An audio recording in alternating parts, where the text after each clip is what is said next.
Hi, everyone. My name is Sadie McGuire. I'm an occupational therapy capstone student here at Children's Hospital New Orleans North Shore location. And today we're going to be talking about executive function skills. If you've watched any of the other videos, you already know what I'm going to say, but please hang around to the end and complete that post survey linked at the end after we're done watching or you're done watching. If you prefer a paper copy and it's too finicky for you to work the link, that's no problem. We have paper copies available at the clinic. Just ask your therapist for one. This is a super important part of me developing this program and this element of my capstone project in knowing what's helpful for you guys. And I really, really value that feedback. It's super important for me. So please, please, please um, get that done if you can at the end of the video. But without further ado, we're going to start talking about executive function skills. So, starting with a broad definition, executive function is one large umbrella that has many, many smaller skills within it, and all of those skills work together to create the umbrella of executive function. So, a lot of times people will kind of call these life skills. It's what someone needs to just really do life and accomplish life independently. That includes like planning, task completion, attention, things like that. And we're going to go into all of those smaller tasks in just a second, but suffice it for now to know that there's all of these different components of executive function. If someone has an executive function deficit, they don't necessarily have the same problems with managing their own routines and going about their day-to-day lives as someone else with executive function deficit, because there's so many different skills underneath that umbrella that person A and person B might have difficulties with two totally different sets of those skills, and so their performance might look super different. So that's why executive function is kind of a tricky concept to discuss, and even to treat in occupational therapy, it sometimes requires a lot of thinking and problem solving to figure out where the breakdown kind of lies. I also want to say that executive function is not correlated with intelligence. So if your child has executive function difficulties and it seems like they're just not getting certain things and it's not clicking in their brain, that does not by any means mean that your child is not very bright or very smart or has low intelligence. It just means that they might have executive function struggles. And those things can be compensated for and also improved upon. So here are some of the executive function skills that make up the umbrella of executive function that I was mentioning earlier. Um, for these, I'm going to use the example of making a meal for yourself, just because it keeps it simple. I know a lot of kids aren't making their own meals, but it's a good example that's easy to conceptualize in your own head. Um, because we use executive function skills, and if you're a parent, you use executive function skills out the wazoo, as you're about to see. So planning is a big one. If you are trying to make a meal, you've got to say, oh, well, I don't have enough time to make steak. I just need to like run get something quick because I got to run out the door and go get my kid from school. So I only have time to make a super quick sandwich. And so you've got to plan how much time you have. Um, you know that you don't have stuff to make a salad, but you have stuff to make a sandwich. So you can plan for that. You can say, oh, but later in the week, I know that I'm going to really want spaghetti. And so you can plan ahead to make sure that you have the materials that you need to make the spaghetti. Um, Organization is another big thing.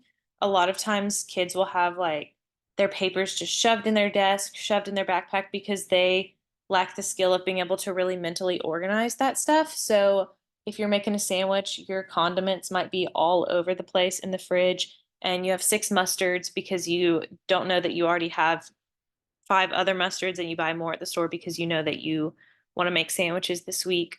Um, and that can get really chaotic really quickly. Time management is one that I feel like is self-explanatory. You know how long a task is going to take, you know how to accomplish it effectively. You're not dragging it out way longer than it needs to take. Task initiation, even beginning a task that is uncomfortable, difficult, hard to do, something ending the distractions if you're watching TV and you're kind of in the zone of watching TV, but you know that you need to go fold the laundry, stopping the TV and getting up to go fold the laundry, that is a form of executive function as well. Um, Metacognition, understanding what you know.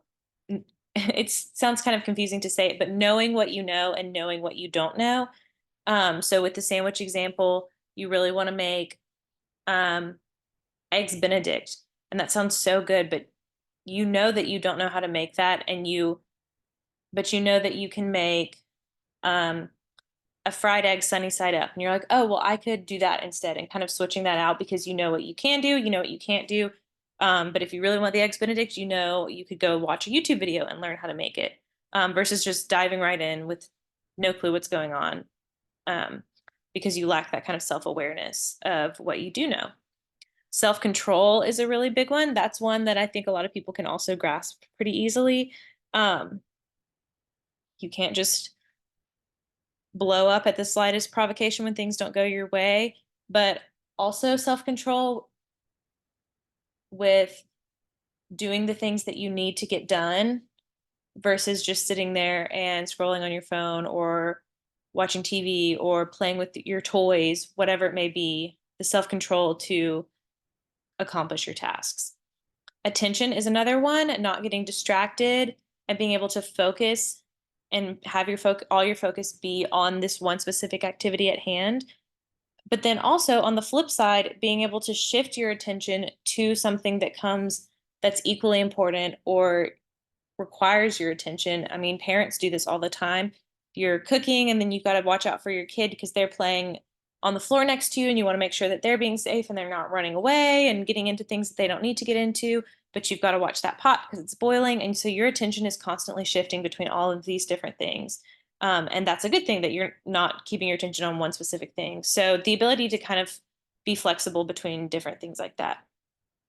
Perseverance, that's one that you might not think is an executive function skill, but just being able to have the mental toughness to continue with a task, even if it's difficult. And mental toughness might be kind of a over exaggeration of a word, um, because they don't have to be like running a marathon mental toughness. This can be a skill that your child doesn't have yet, but they are working on developing, and maybe it's stacking blocks for a very simple example, and they can't stack more than 3 blocks. Perseverance, they'll keep trying over and over again to accomplish that task, to master it, versus the first time the tower falls over, they just leave and they're not going to try it anymore because they weren't successful at it. And that can be a problem when you're trying to teach a child a new skill, is if they don't have that perseverance to keep trying and just go, oh, I can't do this. I'm not going to do it anymore. Um, that is an element to work on.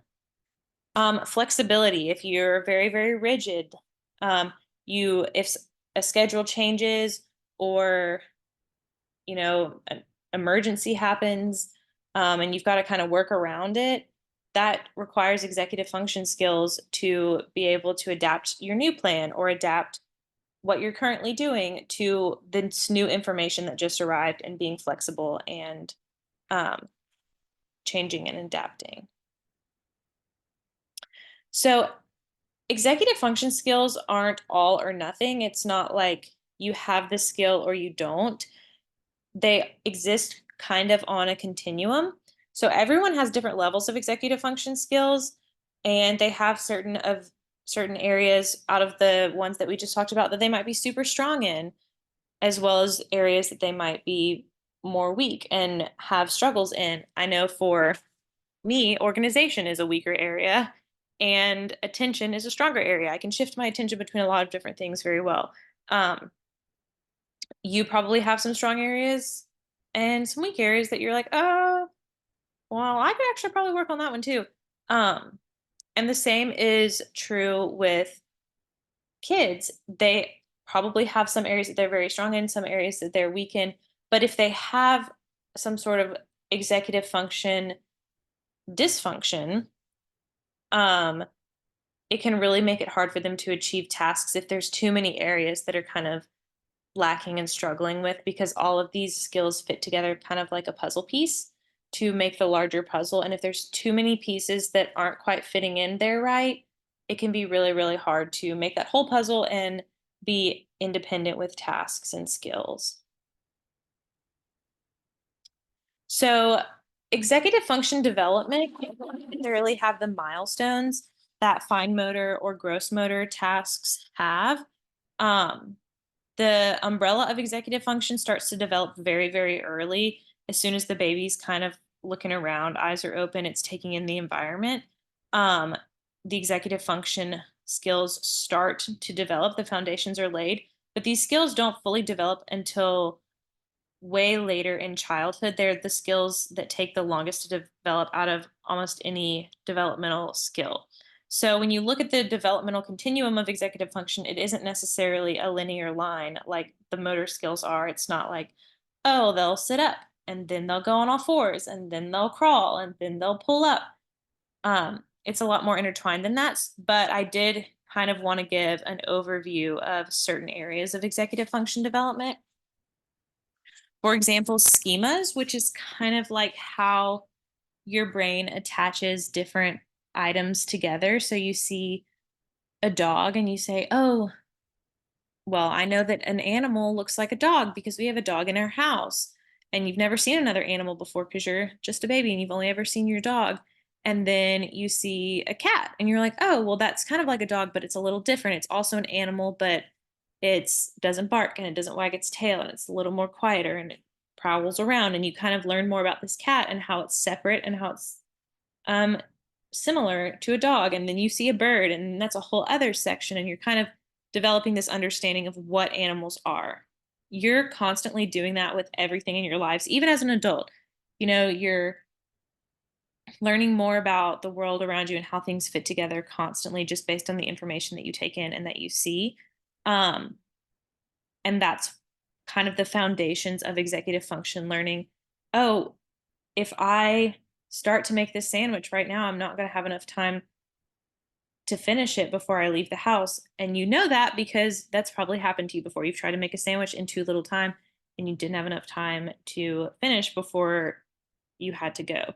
Um, but the process of schema starts to develop when your baby is first born and starting to use their senses to learn about the world and beginning the very beginning stages to attach meaning to these schemas through the experiences that happen to them. Um, Around 5 to 12 months, you can start seeing your child begin to develop self control and be able to wait for short periods of time. They know that it's not necessarily an immediate scream that's required. Um, this is not by any means to say that your child has self control fully developed by 12 months, but that's when they start to learn, okay, I can pause and wait and control myself and then we'll see what happens. And that continues to develop around 5 to 12 and beyond. Even some adults have trouble with inhibition still.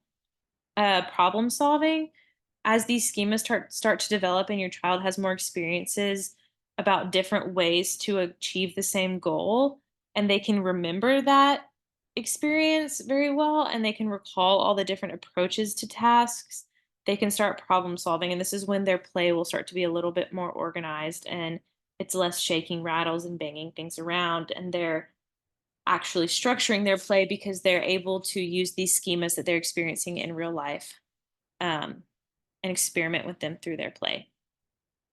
Object permanence and just memory in general really is not reliable until about 7 to 10 years old. So that kind of shows you, this is not by any means the last step of executive function development, but that shows you the large span that we're working with here. Object permanence is when you have something that's no longer in front of you, you can remember that it's still there. So babies don't really have object permanence. So when their mom leaves, all they know is mom's gone. They don't know mom's coming back. They don't know mom's just around the corner. She's just going to the bathroom. So they might start crying if they're very attached to mom and they think she's gone. Um, the same is true with ADHD. Objective permanence is a really big factor for their executive function difficulties because you put something in the fridge and you put it behind a box or a takeout container or something large and you can't see it right when you open the fridge and you kind of forget that it exists and it goes moldy, um, or whatever it may be. That's object permanence. And so as that object permanence starts to develop and you can remember, oh, I have this, and this happened to me. This person comes and this person goes. You can start putting more pieces together in that schema. And like I said earlier, executive function and all of this stuff is a very complicated, interwoven concept to try to describe over a YouTube video. But this is just kind of the foundation steps for those who would like to know more about how it works. And we'll get into how to help executive function skills in just a second. So, some diagnoses that you would probably see executive function related difficulties with are ADHD or autism. That's a really big one, especially ADHD. There's usually a lot of executive function challenges that kids with ADHD and autism experience. Anxiety or depression can be a big one too, because if you're super anxious or depressed, you're not able to access the part of your brain that's super rational. The front of your brain is kind of the executive function part of your brain. And if you're not able to access all of those skills because you're dysregulated in this altered mood of anxiety or depression, you might not have certain skills like perseverance, task initiation, um, things like that where you can't manage all of those skills all at once as well.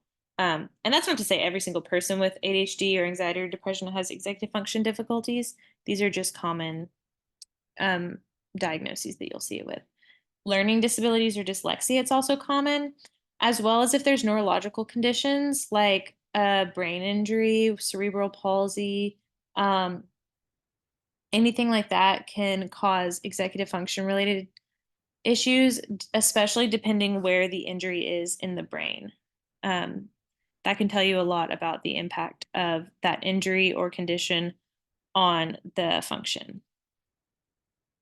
So, if your child has executive function difficulties, these are some signs that you might notice.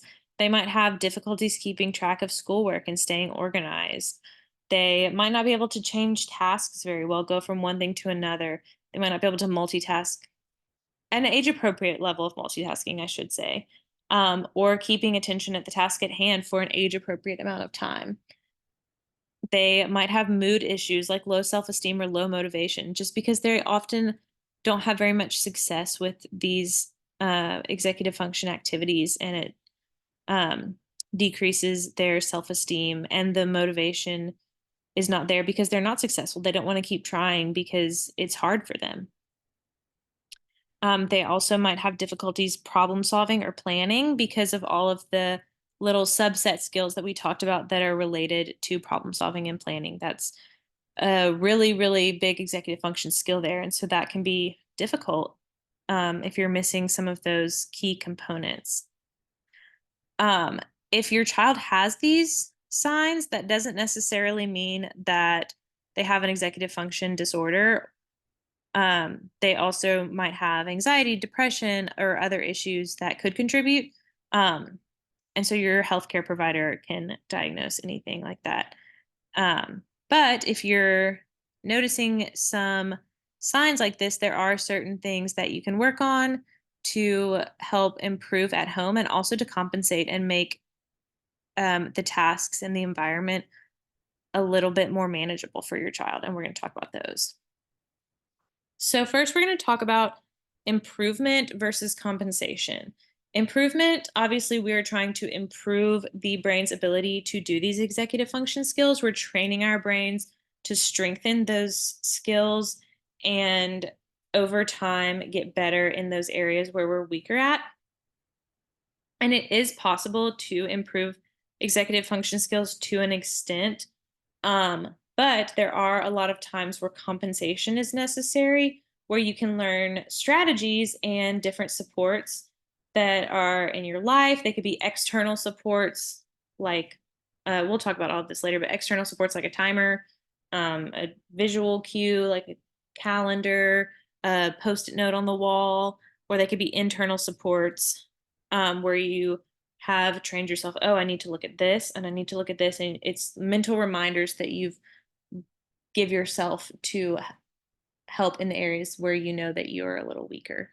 And so a lot of times, if there's an executive function disorder in OT, your OT will be working on improvement, but there's a lot of compensation that you can do at home, even while you are also hoping for improvement. One of the best ways that you can help your child to develop executive function skills is to help them understand where difficulties may lie. And that can be achieved by letting them stop and problem solve. So, whenever you get the opportunity, let your child stop, cue them to think through the problem, or if something just happened and it didn't go well, think back over what happened and let them figure out what needs to happen for the task or the goal to be met, or what happened that was successful or wasn't successful, and what made it successful or what could be changed for next time. This helps them start to kind of make those connections and develop an awareness of, oh, that didn't work because I didn't remember to do this, or I didn't think about this one thing. And as you keep having those conversations, they can kind of learn to compensate for those areas where they were like, oh, like 3 times I haven't remembered to set out um, this is an adult example, but set out the chicken to thaw before dinner. So I need to set a reminder on my phone to remind me to set out the chicken to thaw before dinner because I haven't been able to remember by myself. Um, Maybe they say, oh, we're trying to brush our teeth, but I don't have any toothpaste on my toothbrush. And I keep forgetting that. You could say, what's something that we could do to help us remember? And if they play a part in helping you come up with those solutions, you can cue them. You could say, what if we had something that we could look at to remind us to put toothpaste on our toothbrush? And kind of cue them into putting a visual schedule or a picture or a to do list, something like that. If they're playing an active role in coming to the solution, it's going to be a lot more meaningful and functional for them. So stopping, pausing, I know you can't always do that, but pausing and just letting them problem solve, even giving them the extra time to think about it without you jumping in and cueing them right away can be very, very helpful.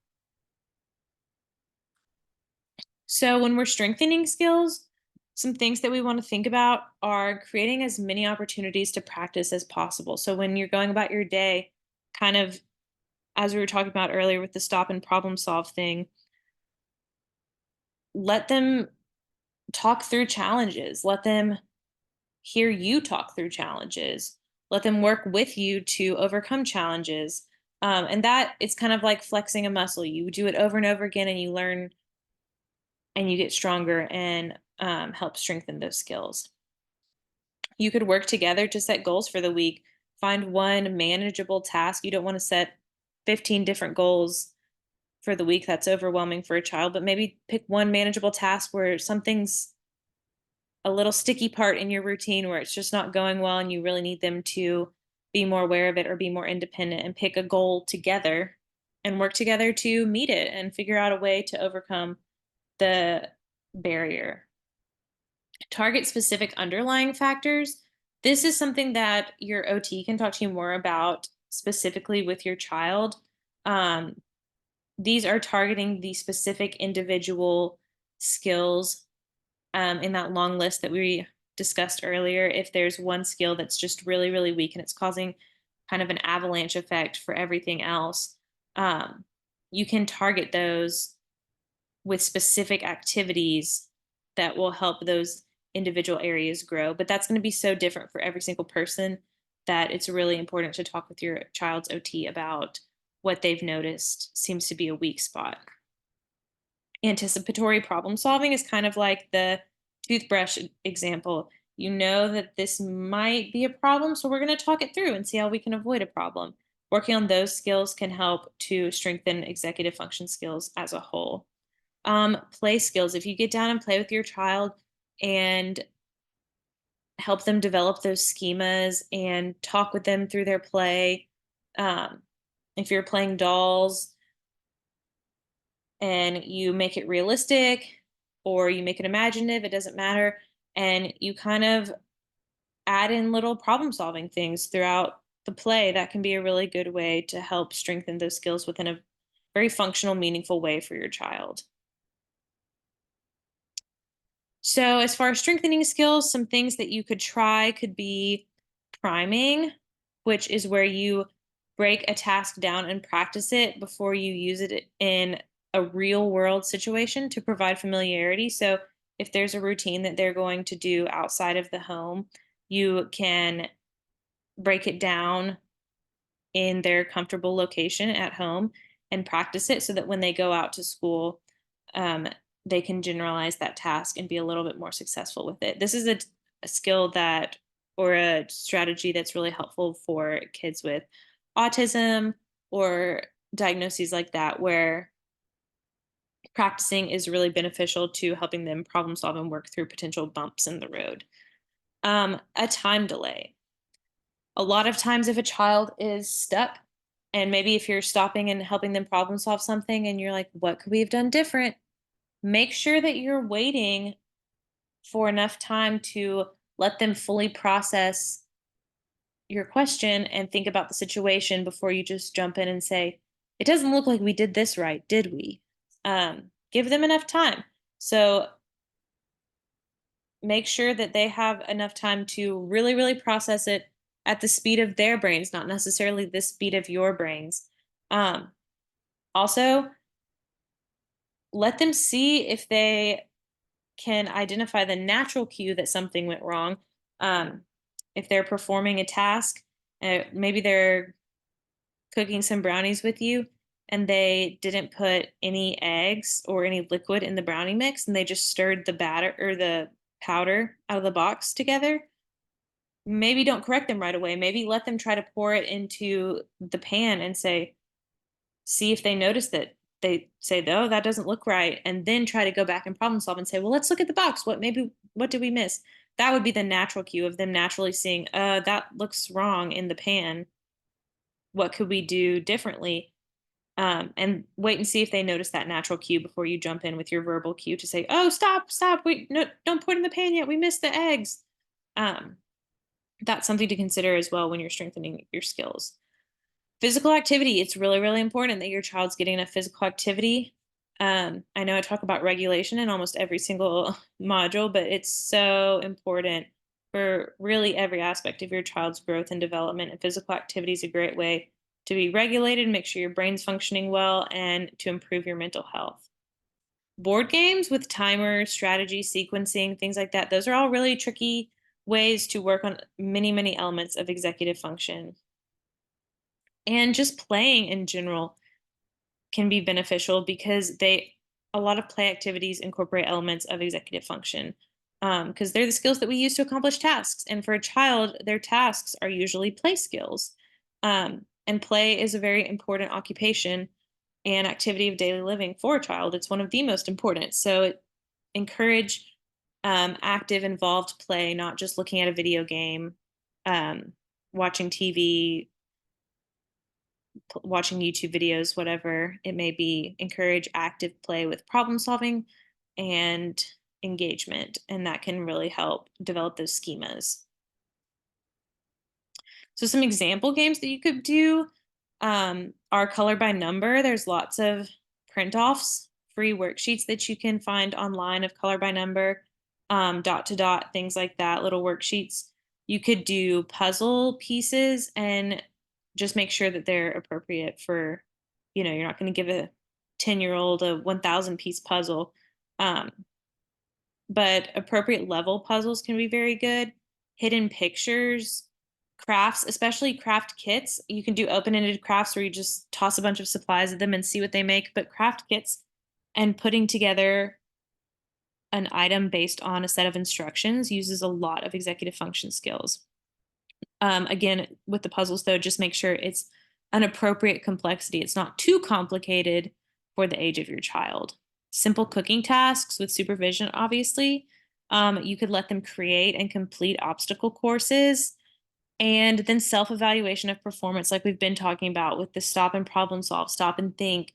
and have them think over what happened and say, you know what, that didn't really go great, mom. Like, I think that I should have done this differently. Having them self evaluate their own performance is really, really helpful towards developing those skills and that awareness, so that the skills can be strengthened and your child can use compensatory strategies, which we're about to talk about a lot more independently. So, some compensatory strategies, which again are the strategies that you use to help promote performance when you're working on strengthening a skill or you think a skill is kind of as good as it's going to get, and we just need some external supports to help make the task successful for your child.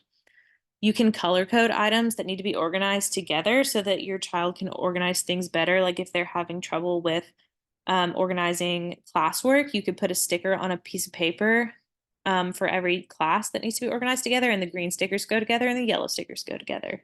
Um, it doesn't even have to be schoolwork, it could be shirts and pants and knowing where to put away the laundry. You could color code those things. Anything that needs to be sorted, put away, and organized, you could develop a color code system so it's visual and a little easier for them to do independently. You could set timers to start and complete activities. We're going to start this activity when the timer goes off, and we're going to keep going until the timer goes off. And when it goes off, we're going to be done. And those kind of act as an external cue for initiation and completion of a task. You can use visual schedules to correctly sequence activities. Um, all of the steps of getting dressed in the morning, or your morning routine or evening routine. You can even break it down as fine or as broad as you want. It could be wake up, get dressed, come downstairs, eat breakfast. Or it could be wake up, put toothpaste on the toothbrush, brush your teeth, put your pants on, put your shirt on, put your socks on, check off all the items of your outfit that you need, come downstairs, eat your breakfast, grab your lunch. It could be as detailed or as broad as you need for your child's specific needs. Um, you could also use lists if your child can read or write. Lists can be really helpful because that's a compensatory strategy that they can use independently well into adulthood if they're able.